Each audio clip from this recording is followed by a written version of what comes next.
Ladies and gentlemen, welcome to our first mentorship lecture organized here at Yale in collaboration between the Italian Society of Students and Affiliates and ISSNAF. And today we have two amazing speakers. We have Professor Silvia Formenti from NYU and Professor Guido Calabresi from Yale. And the mentorship lecture is organized like this. First, Professor Formenti will introduce ISSNAF and the mentorship lecture program. And after, our mentor, Professor Calabresi, will talk with us about his personal and professional experience. So now I give the word to Professor Formenti. Thank you very much. It is a true honor to be on this fantastic campus where I came many years ago to give a lecture in my field. I'm a cancer doctor. And I have to say it's a humbling experience to introduce a person of this level of accomplishment and wisdom. And wisdom goes far beyond accomplishments. So I feel like, anything I can tell you about him will not do him justice, because all his accomplishments are just, byproducts, lateral products of who he really is. And so without certainly I can go through the long list. He has more than 15 degrees from different universities and recognitions and in different fields, which is amazing to me and to everybody who meets you. And I think adding even more, it would take away from your space. But before we let him talk and share with you his own personal experience, I want to spend a few words about ISSNAF. And once again, Professor Calabresi played an important role because he was one of the founding members of ISSNAF.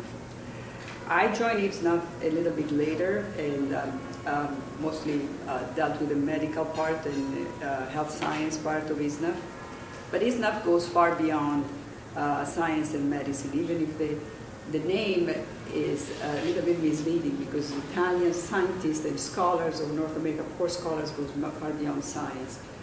And we're making a big effort now to expand it to include the humanities, because somehow it's a little unfair that representing Italy in accomplishments and trying to creating bridges between United States and North America and Italy has to recognize the arts and the humanities as well. And there will be no civilization without arts and humanities, by definition.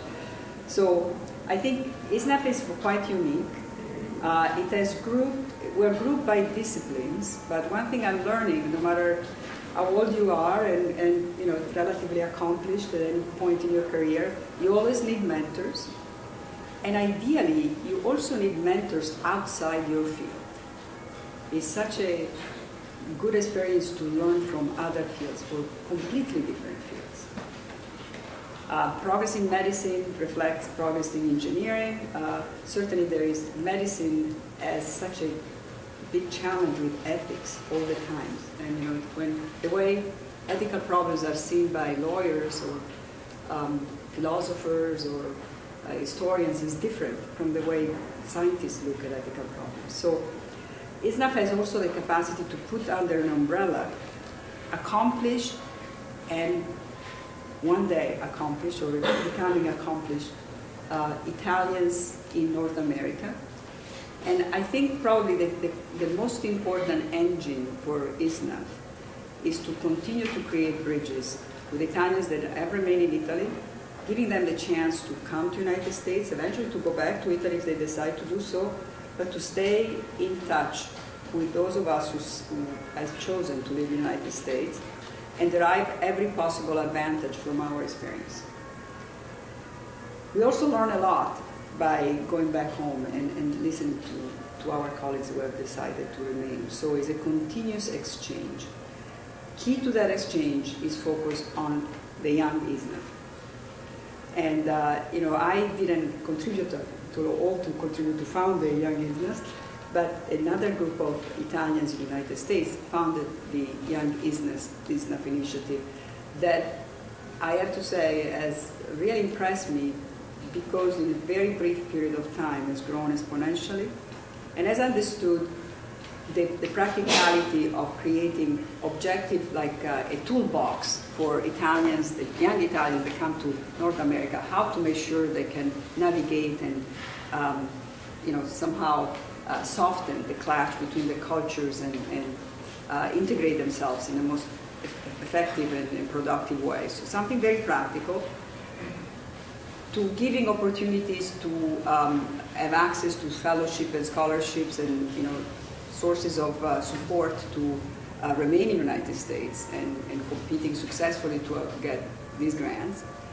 And most importantly, to create a young group of Italians that network and sustain each other. We were talking before today about, before coming to this beautiful room today, about the fact that sometimes Italians are not sufficiently supportive among themselves. In other cultures, whether they are our French colleagues, our Japanese colleagues and so on, I'm not saying you shouldn't be objective, of course you should be objective, but I think it's also important to recognize that sometimes we're a little too strict on judging each other, and we should give it really a very fair chance to our colleagues from Italy every single time. Of course, merit is, goes beyond who you are and where you're coming from, but sometimes Italians are a little stricter on other Italians, and I think that has to be fought. It may be less among young Italians, maybe it's more of my generation of Italians, but I think, without this engine, this component of young ISSNAF, I don't think ISSNAF will have any future. And I believe it's really great to maintain the communication of the more senior people within ISSNAF, including the founding members, and the more junior ones. And I'm convinced the learning is both ways. And one nice aspect of mentorship is in the process of mentoring, the mentor learns a great deal. So, there is always an important exchange that is not going ever in just one direction. It goes both ways. So I'll stop here, and I will encourage Dean, Judge, and Professor Calabresi to share his experience.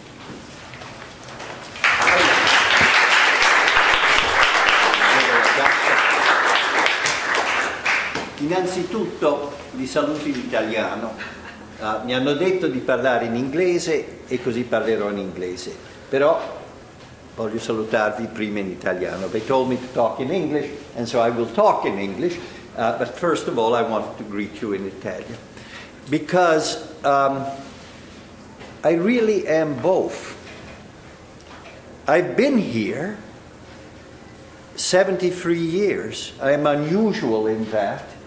In people whom you will have as mentors, most are people who came relatively recently and have been here for a while.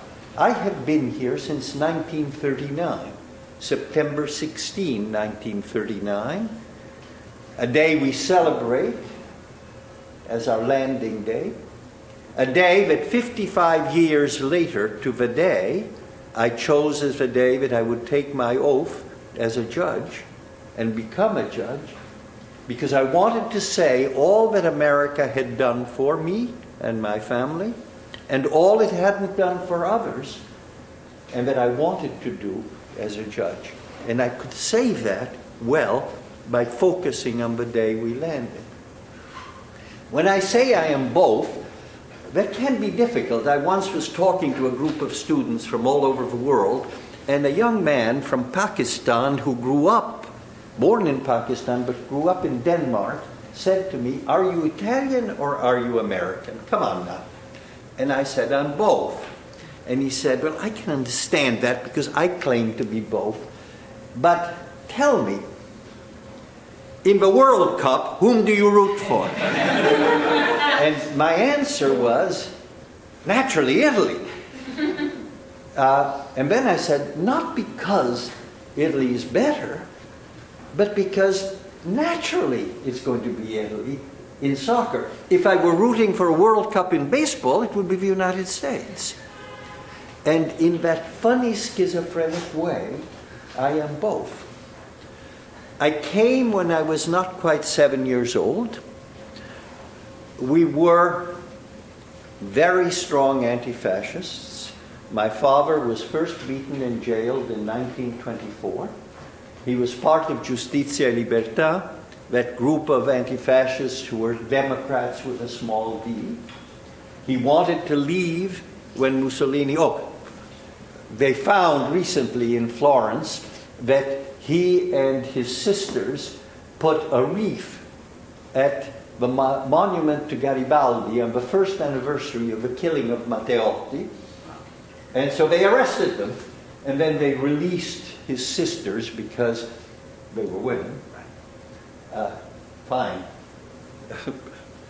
gentlemanliness, and beat up my father.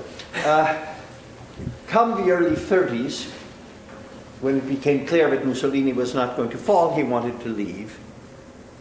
His father, who was an industrialist and an anti-fascist, very strong, he and his wife, my grandmother, who came from a large landowning family in Ferrara, were exiled from Ferrara because the fascists didn't want people of power there. So they were exiled to Florence. Not a bad exile. Not a bad exile. Said, you shouldn't leave, you should stay and fight. And so as long as my grandfather was alive, we stayed. In 1937, my grandfather died. The same year, the Rosselli brothers were murdered. And so my father said, enough, and it was time to leave. As it turned out, it was very lucky that we left, although getting out was anything but easy. It was lucky that we left because not long after, the racial laws were passed, and I have as many Italian Jewish ancestors as I have Catholic ancestors, or more. My mother's name is Vinci Contini. The book was not about her, but it was written, strangely, in my father's family's ancient house, going back to the 13th century, because Bassani wanted to say something that connoted what my mother said, aristocracy. I said decadence. She said, it's the same thing. And so we came from being from Ferrara and Bologna, although I was born in Milan, my dad was teaching there. We came to New York with a fellowship at Yale to start in January, but we arrived in September literally without a penny, from being very well off. It was against the law under penalty of death to bring any money out of Italy. And we had no money out of Italy. My grandparents both, again, were patriots of the old school. You didn't put money out. So we landed there. On a Saturday, I spoke French and German. I'd had a French and a German governess. I spoke no English. That is, I knew 3 words, yes, no, and briefcase. Why briefcase? Well, because on the ship, which my brother, who was older than I, enjoyed immensely. On the ship, we were going first class, very elegant. Some people said, there's somebody who said, you landed at Ellis Island. No, we didn't land at Ellis Island. And I've been telling people, no, we came in. Because Ellis Island, which was still there, most people don't realize, was for people who came steerage. If you came first class, you came right to the docks. America was not all that welcoming. It was welcoming in a way, to us. On the ship, I was having such a good time that while my mother wanted to teach me English, she hardly could ever get me. She caught me once and took out the book that her governess had used to teach her English. And it was English, so that my mother spoke with an English accent. Have you any autumn apples? Not much help in New York in '39. There were little boys going to school carrying satchels, and I thought that was interesting. I said, what are they? And she said, briefcases. I like the sound of that. And so, yes, no, and briefcase. We landed on Saturday, went to a horrible hotel where the rent for 4 people with food, if you can call it that, for 1 month was $10. Not very nice, but it was what it was. And we somehow scrounged the $10. And Monday we were in school. Monday we were in school. My brother, who was older, was lucky in a way because he, being older, going into 5th grade, was able to be in a class of non-English speaking children. They already had that in this quite dreadful school in other ways. And so he had people in the class who spoke German, French, Spanish, of course, was easy enough, and a teacher who taught him English. The result was that my brother, who became a great professor of medicine, one of the founders of cancer chemotherapy, learned English, American, perfectly. He had no accent because of this way of being taught. I think of that when people talk about schools for non-English speaking people here, now. It had a different effect, though. He became in some way more of a conformist. That is, he had friends, and so he could conform. On the outside. On the inside, he was wonderfully original and everything else. But outside, he wanted to be American. More than I did, because I couldn't. I was in a class that was put back in 1st grade. I was doing math at a 5th grade level in Italy, and I read everything. The War of the Roses, strangely enough, in Italian, I loved. But there I was. And in my class, because I didn't speak English, I was teased mercilessly. I learned English as much at home as at school, and so I still have a bit of an accent. I don't pronounce THs, for instance, correctly. In an odd way, the relationship between my brother and me was wonderful in that, because he became American, remaining totally Italian, and was constantly making his way, opening things up. And I, as the younger brother, followed in his wake, remaining Italian, so that the first person I became friends with was, when I came to New Haven, a young girl who seemed to me the first civilized person I met, because she had been grown up. She was my age, for 3 or 4 years in England, and so seemed European. She became a great poet. We're still in touch. I remained Italian, becoming totally American. But the difference between my brother and me in that has something to do with who we were. Okay. New Haven at that time was extraordinarily prejudiced against Italians. You have no idea how prejudiced it was. We were told when we came, because we had a fellowship at Yale, that we were not to live in the Worcester Square area. We weren't told why. We were just told that we were university and we lived between Orange and Whitney, between Edwards and the Park, because that's where graduate students, fellows, and assistant professors lived. It was only later, when my parents both became much involved in the Italian-American community, so that my mother, in fact, was made a cavaliere because she did things in that community.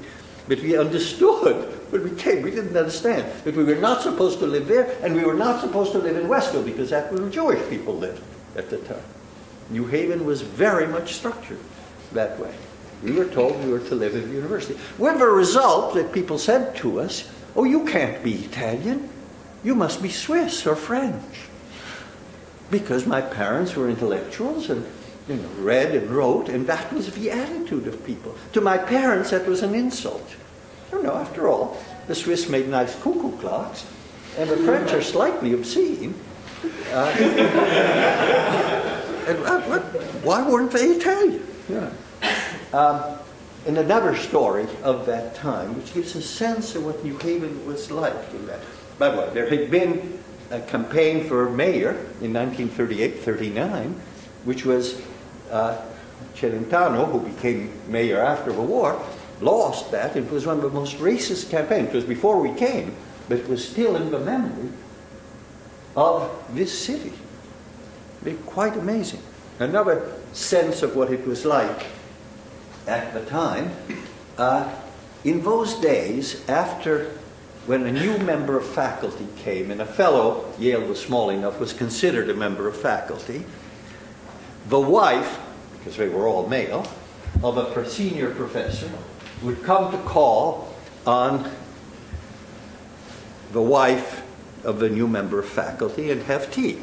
I was at school, been at school 2 or 3 weeks, and I was playing when this distinguished lady, wife of a distinguished professor, came to have tea with my parents, with my mother. And they were talking, and their conversation turned, of course, on the trivial conversation, how do you like America? And my mother said, oh, it's very nice. And then the person said, trying to think of something to say, and what do you think of the plumbing? My mother didn't understand what she meant. I understood that she meant, aren't you happy that you have indoor plumbing? Because if you're Italian, you probably would, latrines. Now, the house we had on Willow Street, which in those days didn't go through and was like living like Linden, all those streets in that area, was a nice 1840 farmhouse. Ice was still delivered by the Hygienic Ice Company to an ice box. My mother, trying to understand what this person was saying, said, well, it's very primitive, but after all, what should one expect? After all, we've come to the frontier, and at least there aren't people shooting arrows at us. And this other person didn't understand, and my mother wasn't trying to be snide. It was just to people of means who came from Milan. This was very primitive. This was very primitive, this way of living here. Well, there it was. In time, oh, and something else. Remember, we were anti-fascists. Things were opening up in an odd way, so that at school, they were beginning to say things about Italians, and that there were significant Italians. Now, it's a little bit like Black History Month and saying there were blacks who had done something, as if this was something strange rather than the most obvious of things. But whom did these people in the school books in 1940-41 say were the great Italians? Of course, Julius Caesar. Of course, Christopher Columbus, because he discovered America. Then either Galileo or Leonardo, I don't remember. There were 4. And the 4th one is Mussolini. Because in America at the time, fascism was perfectly fine for those people there. And Mussolini was bad. And if you think this is odd, do you know the words of Cole Porter's You're the Top? You know, you're the top, you're the Tower of Pisa, you're the smile of the Mona Lisa, lots of things like that. But one line, you're the top, you're the great Houdini, you're the top, you are Mussolini. In America at that time, that's the way it was looked. And one of the things we had to do was to convince people that that was not really what Italy was or what made Italy great. How do you do it? How do you do it? Well, in a variety of different ways. First, you are yourself. And so my mother, whose field was literature, gave lectures. She was probably the first Italian to be in the Circolo Italiano, which was a group of nice Anglo-Saxon ladies who read Dante without knowing it or understanding it. But my mother and started telling them what Italy really was about. One of the problems, and it is one of the problems with being Italian even today, is that all too often local Italian Americans try to be more American than America and are not proud of things Italian. When this happened, why it happened, is hard to know. There's a man from here named Proto who has written and says it probably happened after Sacco and Vanzetti, that people were independent, but when Sacco and Vanzetti were executed, in effect, the local Italian Americans were told, behave yourself, try to be 110% American, and then you'll be okay. And the sad thing is that when that happened, many people lost those particularly powerful things that are Italian, that sense of relationship of human beings to each other, that thing which made Italy a model during the war in helping people throughout. They lost it because it wasn't sufficiently Anglo-Saxon. Many of them had it, but they were embarrassed about it. And all too often, 3 generations later, when their grandchildren wanted to find being Italian again, all they would find was pizza. Now, pizza is good. You know? It's wonderful. But it isn't all there is.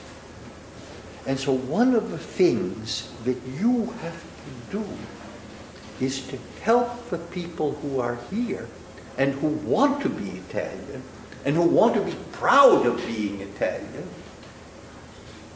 to be Italian without being any less American. To be open to all other groups and yet know whom you are. And in that, I must say, I've often fought, and I think you suggested it, people who come now from Italy to study. They know who they are, they're proud and so on, but all too often, we Italians spend a great deal of time saying bad things about Italy. It's a bad habit. We do it in Italy all the time. No, niente funziona, nothing works, and so on. Nothing works. I take a train from Rome to Florence in an hour and a half. It takes me an hour and two hours to get to New York on a train here. Nothing works. The miracle of the 50s and 60s, probably the greatest peaceful redistribution of wealth that there has been in the last centuries, occurred in Italy. The degree of medical care that one gets in Italy, poor and rich, any number of things, but we never say it. Now, I don't want us to be like the French, whom I admire, but who have come and said, la gloire, everything la gloire. I mean, we are the most gloire. And there's a lot of good. But one doesn't need to do that. But what ought to be calmly willing to say what it is, not just worked well in Italy 500 years ago, but is really quite wonderful about Italy now.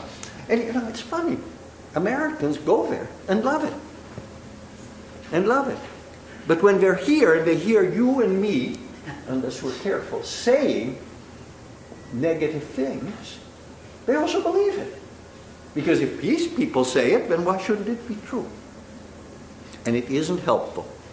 And it isn't helpful because, you know, mentoring and being someone whom other people can be helped by is a very complicated thing. It can be a one-on-one relationship, and it can be something distant.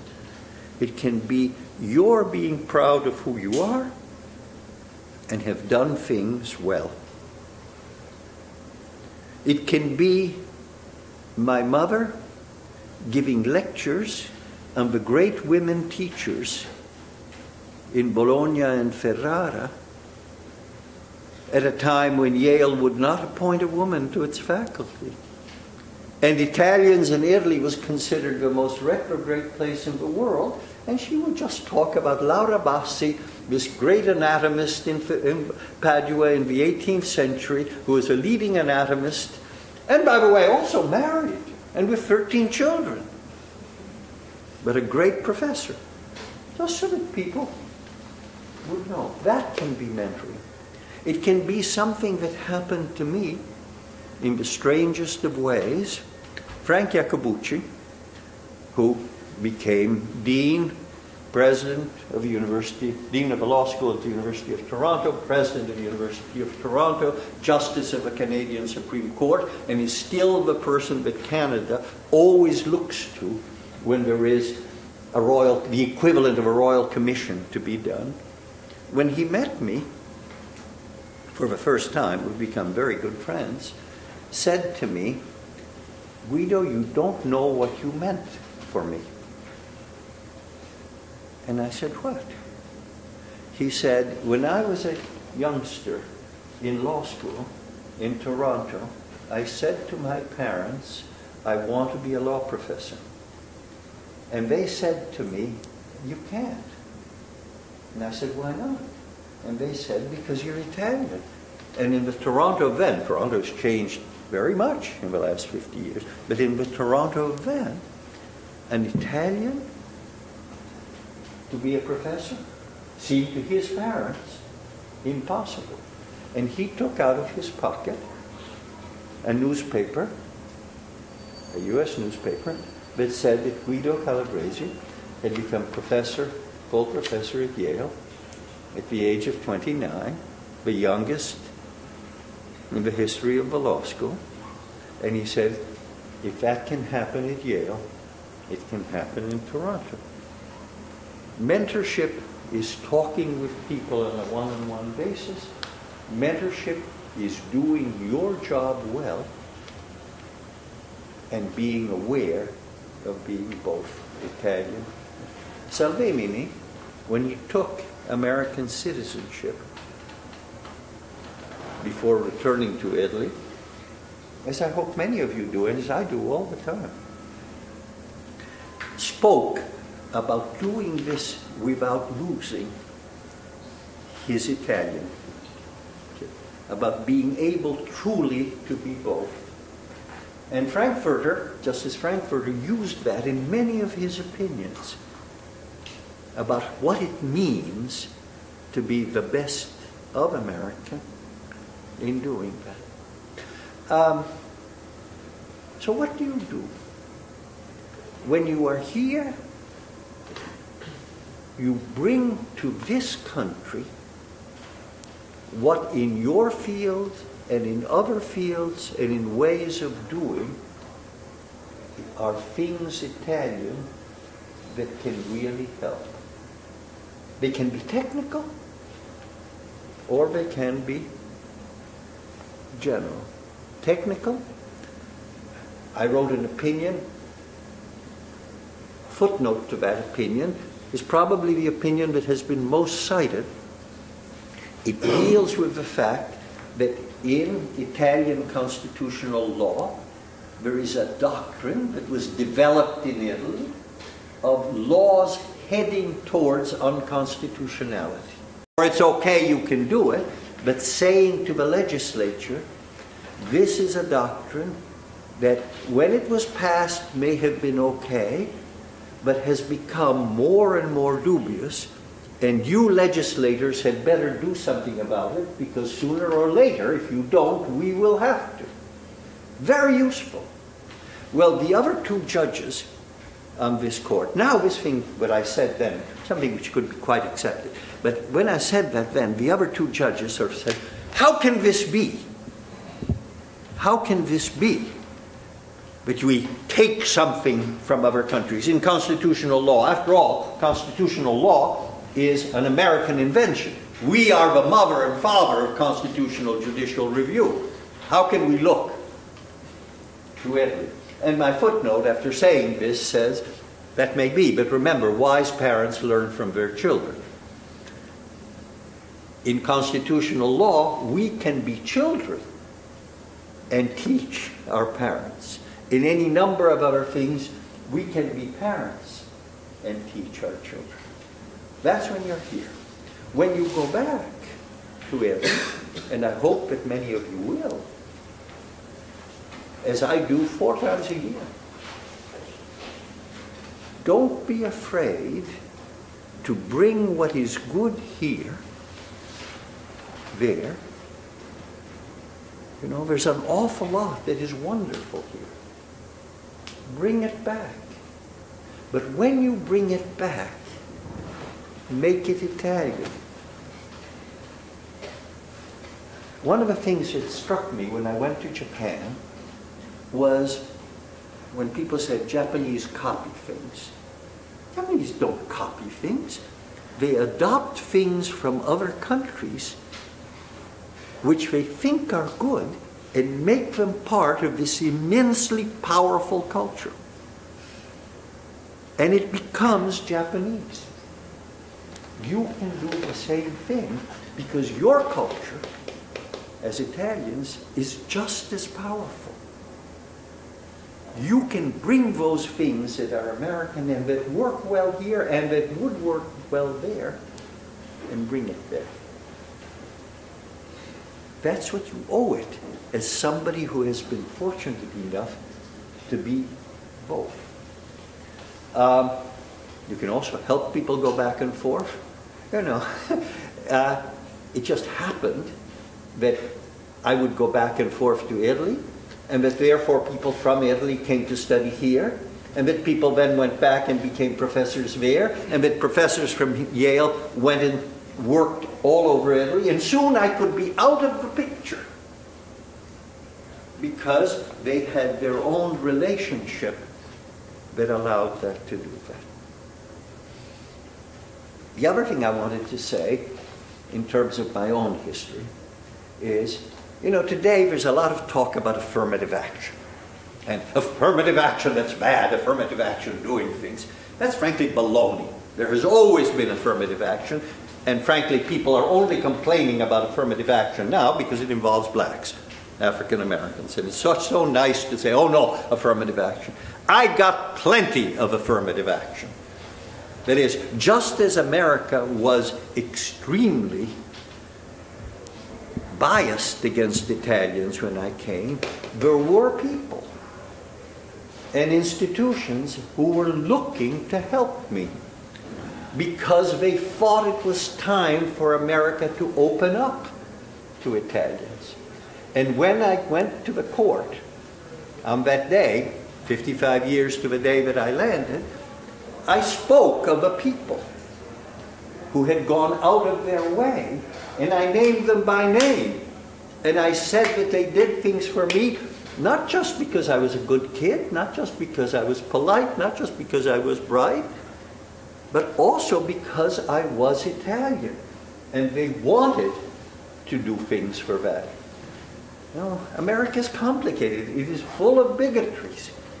But it also has people who open up. Be aware of that.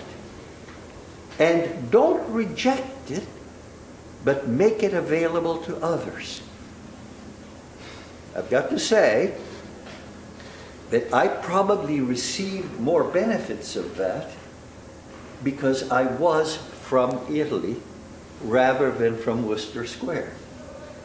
That is, I often tell my African American or African students who are here, I was like a Nigerian. It was easier to give me affirmative action because I was an outsider. I wasn't part of that. So I received offers from all the law firms in New Haven when a very dear friend, an extraordinarily able person, got offers finally from the one, which was my father-in-law's firm, and a good one, and a much more open one. But from the classic others, he did not, because he grew up in Worcester Square. And so he was an Italian from here, and that was much more dangerous to do.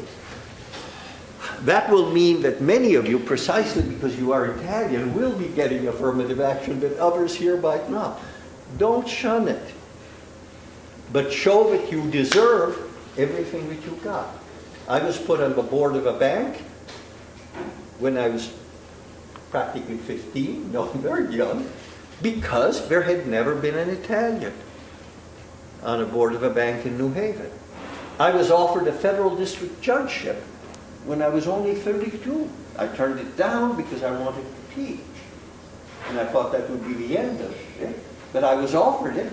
The same week, both by the Republican and the Democratic senator, they each had a seat under their arrangement because each one wanted to name the first Italian federal district judge in Connecticut for good political reasons.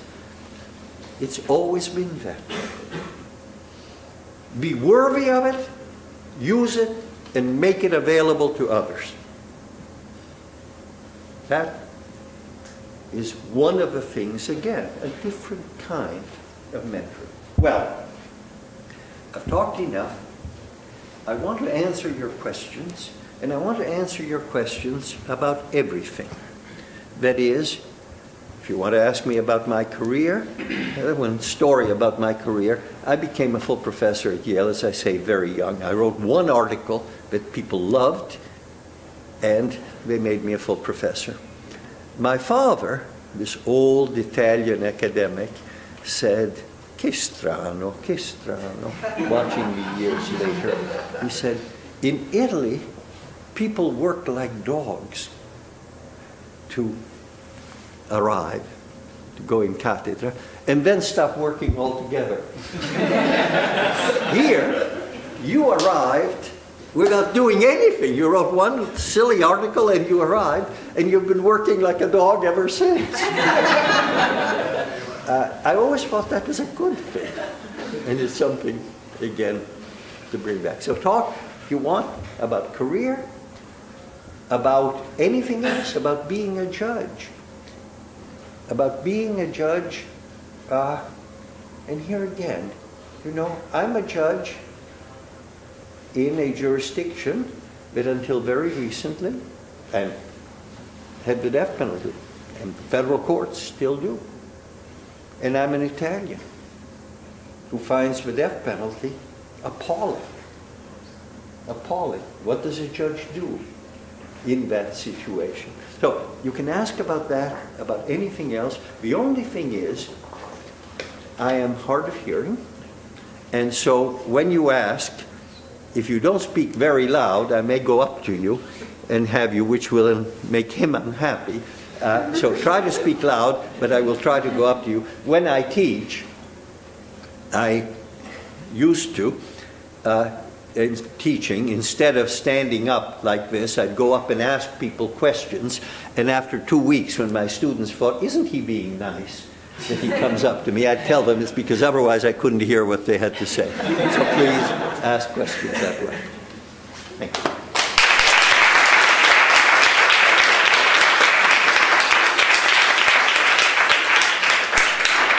And if you don't ask questions, I'll start calling on you.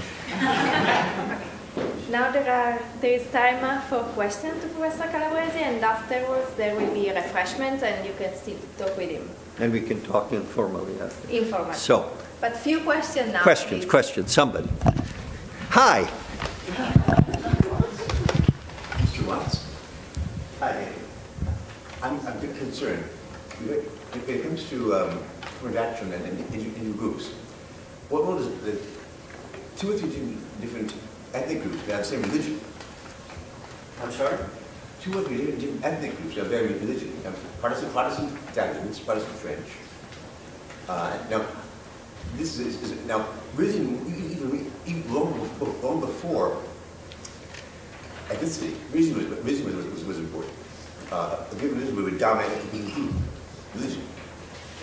What kind of consideration did you give to religion as opposed to religion? Well, cuts across. yeah, the question is, what weight do I give in all this to religion and things? Okay, I have an odd background. I am a practicing Catholic. I'm also an Italian Catholic. That is, in Ferrara, there's a large plaque, or there was, in a square, which said, "The Pope, infallible in matters of morals and religion, in politics always wrong." I am a firm believer that my conscience must guide me, and that the hierarchy is often wrong. I think one must respect them and pay attention to what they say, but not then. So, I also have this very strong Jewish background. I don't think anybody in my family were practicing Jews in 150 years. But they were very proud of that as a tradition that linked them, in fact, to ancient Rome, because my ancestors were brought by Titus in his triumph. I looked at the Arch of Titus. There's nobody who looks like my great uncle, but why not? Maybe. So that I believe that there too, all of these are good things if they become reasons for openness, for bringing people together, for doing things, and that they have all too often been used as ways of excluding, of turning people off, and not. I think the old Italian tradition was actually a much more one of openness in that. And it's in that sense that I think religion is important. So as an outsider, you came to this country as an outsider, but then, so how was your relationship with the law change? How did that change? With law? With the law of this land. I mean, you approach it from an academic perspective, but then people have asked me what the most important part of my legal training has been. And my answer to that, when somebody asked me that, I blurted out, I'm an immigrant, I'm a refugee. Because I am an outsider. I tend, and having become a judge from being an academic, rather than from somebody who has worked in law firms, been an assistant U.S. attorney, a district judge, and so on, I tend to look at things from the outside. There are judges on my court, one whom I teach a course with, a seminar with. His name is John Walker, and he's H.W. Bush's first cousin. His whole career was totally of an insider. Treasury lawyer, assistant U.S. attorney, deputy U.S. attorney, federal district judge, gets promoted to the Court of Appeals. He happens to have been appointed by a Republican. I happen to have been appointed by a Democrat. But the difference in how we deal with cases is much less what we were politically before. He was a moderate Republican. They still existed in those days. Then the difference in background, the difference in being outsider and always looking at law with a certain skepticism, with a certain sense that it is something that can be used for good, but can also be used to abuse, which is the way I tend to look at it, and somebody who looks at law as the be-all and end-all. Now, that also happens to fit an Italian. I don't know. In America, one of the greatest dangers is the notion that if something is legal, it's moral. And if something is illegal, it's immoral. That's a danger because it tends to make people want to make illegal things which are very difficult, shouldn't be made illegal, and yet you ought to be able to say, que porqueria, don't do it. Italians understand that, maybe too much. If something is legal in Italy, it may be immoral, and vice versa. Too much. But there is something good in that skepticism, in saying, be careful, because sometimes you can do better. Think of the things that in America are prohibited, which would be much better dealt with if we could just say, we can't prohibit it, but don't do it. How much better we're now, smoking is one of the things which we're now trying to deal with in that way. Not prohibit it, but just say it's wrong. But it's about the first time here, as against other things, but we don't do that. So my relationship to law is to view it in this ambiguous way. There was a great professor at Yale, who was not Italian, but he had studied French literature, and so maybe was influenced, who ended up a series of great lectures with the following. He used to bark. He looked like a seal, and he barked. And he ended up these lectures with saying, in heaven, there is no law, and the lion will lie down with the lamb. In hell, there is nothing but law, and due process will be meticulously observed. What he was saying is that a world that is all law is quite awful. And in a heaven where people really behave themselves, anarchy working because people are truly responsible, there's no need for law. We are in neither. We are in between. And so law has a profoundly important human function, but don't make a god of it. Make it something that serves human morality, decency, and tends to lead people to be better. One of the odd things, and it's one of the very good things about American law, is that the framers, I don't like the word founders, and I certainly don't like the word founding fathers. That was something Calvin Coolidge came up with. The framers because it wasn't ex nihilo, it wasn't out of nothing. They framed things which were, believed that people would behave better if you create institutions that help them do that. In a funny way, that's a profoundly Italian, profoundly 18th century in some way of viewing things. So I'm actually a dual Italian-U.S. citizen, and I've often thought about the possibility. You're a dual citizen? Yeah.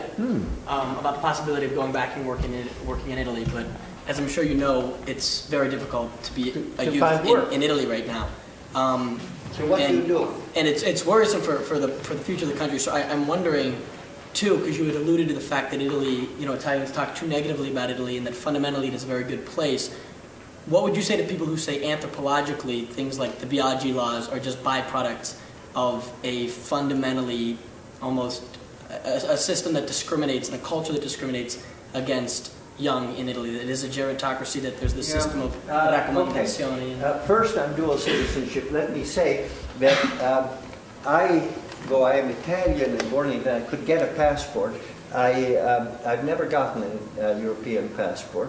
And the reason has to do with some problems with America, and that is the Supreme Court decisions that have said that you can have dual citizenship and you don't lose your citizenship if you do that, deal entirely with people, they're cases of people who either were native-born Americans with Italian ancestors, usually good soccer players like you, or people who were naturalized themselves and so swore to be American citizens.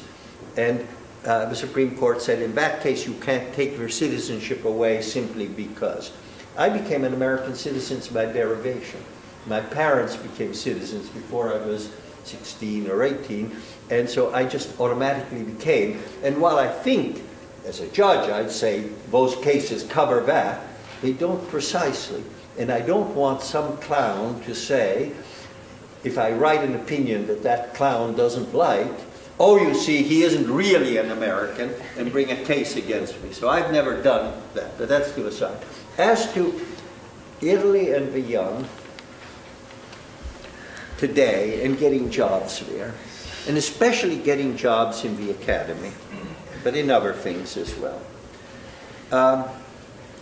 This is an unfortunate thing about Italy, and that is that jobs in the academy in Italy have followed what economists call the pig cycle.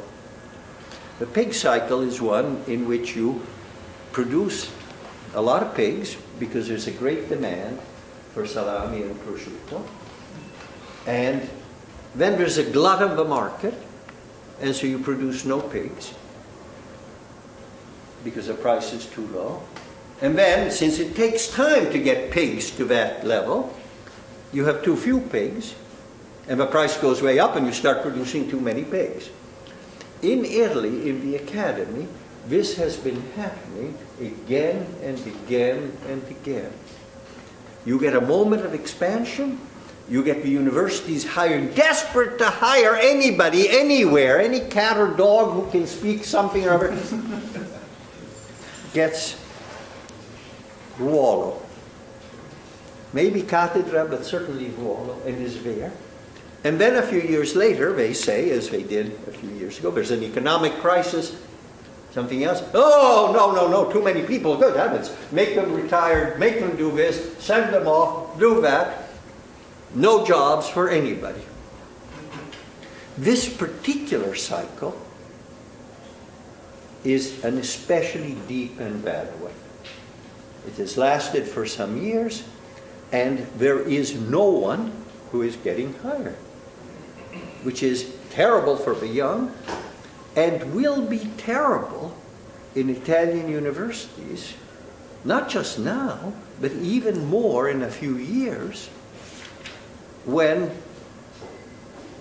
there won't be enough professors. And the economy will have turned around, because slower or faster it always does, and people will say, what do we do about it? So what I have been urging people to do, because at that point, they will look around and hire anybody who is minimally qualified, because they have to have people teaching. And I say it in the academy because that's what I know, but I suspect that the same thing applies in other areas as well.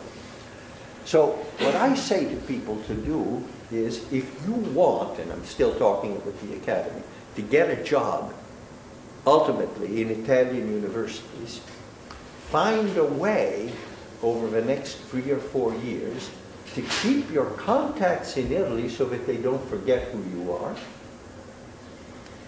to get a job of some sort someplace else, to write what is needed, to keep coming back, and when the pig cycle turns around, you'll be surprised how quickly they run to you. Maybe this time it isn't a pig cycle and it is a change that is eternal. I don't believe it. It just happened too many times, and I think it will happen again. At the moment, thank you.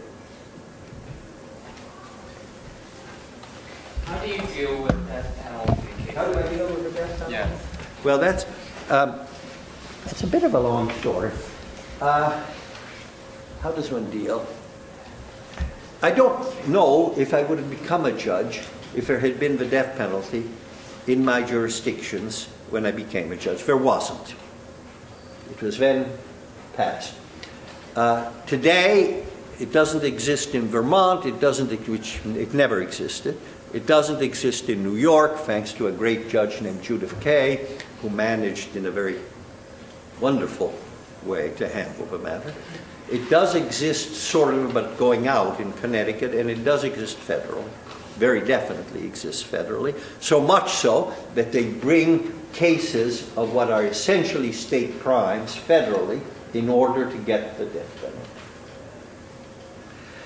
penalty. there are various ways one can think of dealing with it. One is to nullify. You know, as a judge, simply to go against the law. I won't do that. I won't do that because I've taken an oath to follow the law. But even more important, because if I can nullify, my fellow judges can nullify, and I don't trust them.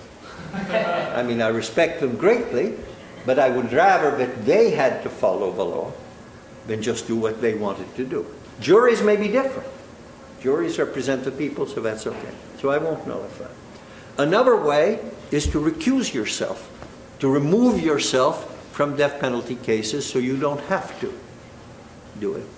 I won't do that either. That's being Pontius Pilate. You know? That's saying, let somebody else do it, I'm clean. And the trouble with that is more than that, because it means that the judges who don't recuse themselves are those who have no problems with the death penalty.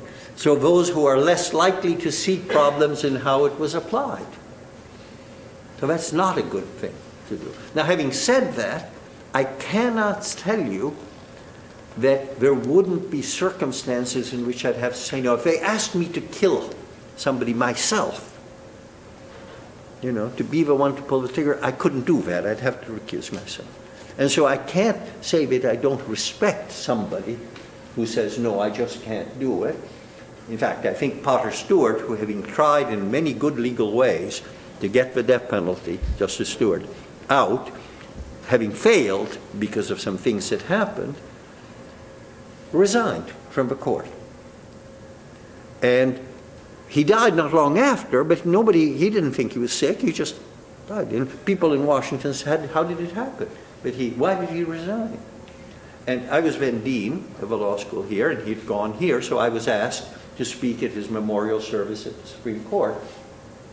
And I said that I thought, all Washington was there, and I said that I thought that he had left because he couldn't bring himself to affirm death penalty cases, having tried and not succeeded in getting rid of it.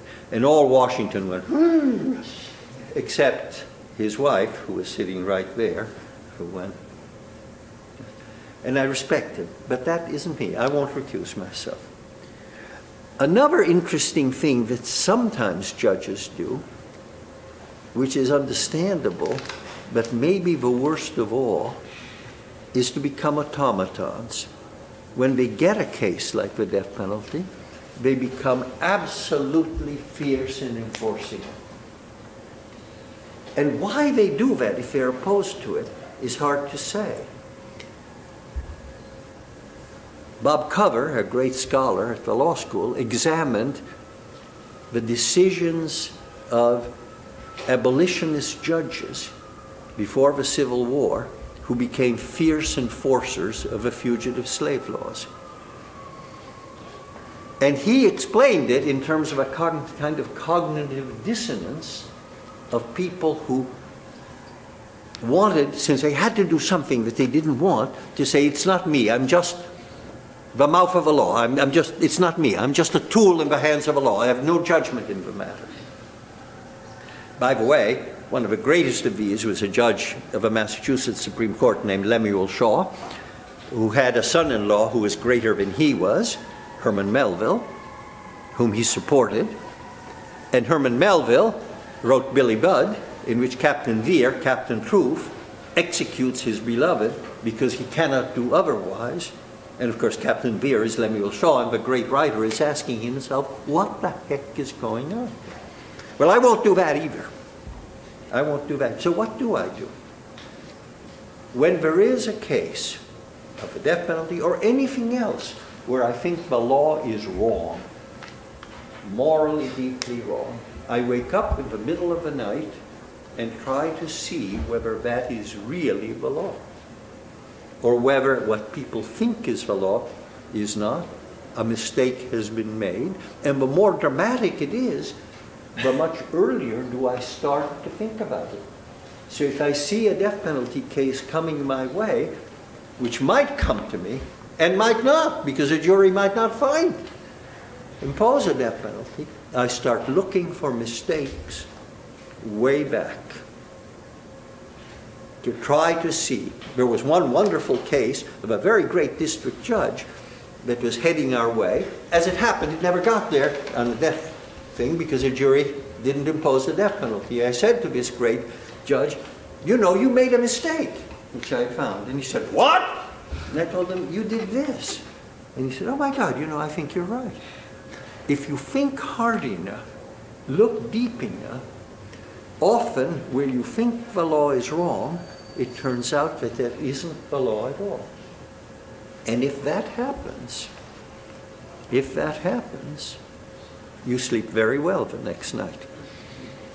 If when you come in to Europe with 2 other judges, you say, you know, the law looked like this, but it isn't really that way. And they say to you, good, Guido, you know, this case bothered me. I'm glad you found a way. You sleep well, and you also know that it bothered them, but not as much as you, or they would have woken up in the middle of the night. And of course, there will be cases where they are upset and think about it, and that moves the law forward. There are also the cases, inevitably there will be, it has not happened with me in the death penalty yet, where you can't do anything about it. And then you do something which is fun, but not a good thing. You write for history. You say, I'm bound, I have to follow the law, but the law is wrong, poor me. And you write a wonderful opinion saying how everybody else is wrong and how you are right. And that feels good. But when you do that, you know you have failed. And you have to know you have failed. You know, in a funny way, it is like T.S. Eliot, whom I like as a poet but don't like as a person, and the temptation to martyrdom. You know, hear how wonderful, I'm a martyr. It's particularly tempting because you sound like the martyr, but it's somebody else who gets hanged. So it's a very easy martyrdom to fall into. And so whenever you are tempted to write the great concurring or opinion to history, beware that you may be doing it too soon because you haven't worked hard enough to see if you really did it. Thomas More, it is said God gave us brains to avoid martyrdom. He ended up as a martyr, so maybe sometimes you can't help it, but he did say that. So that's what happens. I'm going to close this with and you'll have to excuse my language. The one thing you cannot do if you do something of that sort, which you think is unjust, is to put the burden on the person who is really suffering from your wrong decision to forgive you and to tell you it's okay. That's not fair. It's between you and your God. Lewis Pollock, a great judge, a great dean, whose memorial I'm speaking at tomorrow, told the story on himself that when he first became a judge, he had to sentence somebody to a sentence which was much too long, but he had no choice. And being a nice man, when he had done that, he wanted to apologize, but it seemed as if he was asking for forgiveness. And he got off a bench and he put his arm around the person and said, I'm really terribly sorry I had to do this. And the person looked him in the eye and said, fuck you. Not nice, but in a way, Lou Pollock tells the story because he says, it was not something I had a right to do. It was not something I had a right to do to make this person. It had to be between me and my God and to do the best we can.